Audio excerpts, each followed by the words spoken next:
অনেক দিন ধরে অপেক্ষা করছিলাম কবে হবে বৃষ্টি। ফাইনালি যখন বৃষ্টি হলো তখন আর নিজেকে ঘরে আটকে রাখা গেল। বাতাস হেভি এসছে এবার, দেখেছিস? আর বৃষ্টিতে আমাদের যেখানে শ্যুট করতে যাওয়ার কথা ছিল সেখানে খুব কাছেই বাড়ি হলো এই শামুকের, সরি গুড্ডুর। ওকে আমরা ছাতা ধরার জন্য নিয়ে এসেছিলাম, কিন্তু ও এসেছিল ঝিনুক খুঁজতে।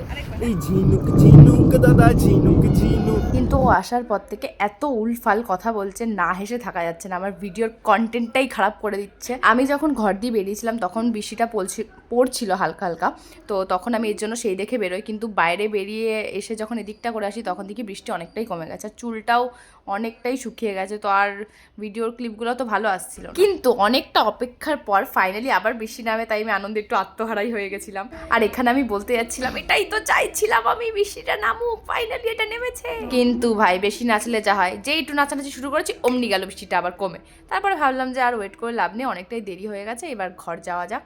তো গাইস আজকে আমরা ভিডিও বানাতে এসেছি। তো ভিডিও বানাতে এসে এক ঝেপে বৃষ্টি নেমে গেছে। আর কি বলবো, তো এইদিকের দৃশ্যটা আপনারা দেখতে পাচ্ছেন। এবার গুগুলো কোথা থেকে চলে আসছে, আপনি সুন্দরী মেয়েদের দেখুন। এ দাঁড়া, বৃষ্টি পড়ছে, এখনই তো মেন সিন। গাইস আমরা ঝিনুক খোঁজার অপেক্ষায় এসেছি। ঝিনুক খুঁজতে এই যে নদীতে এসেছি, আসল ঝিনুক পাই নাই।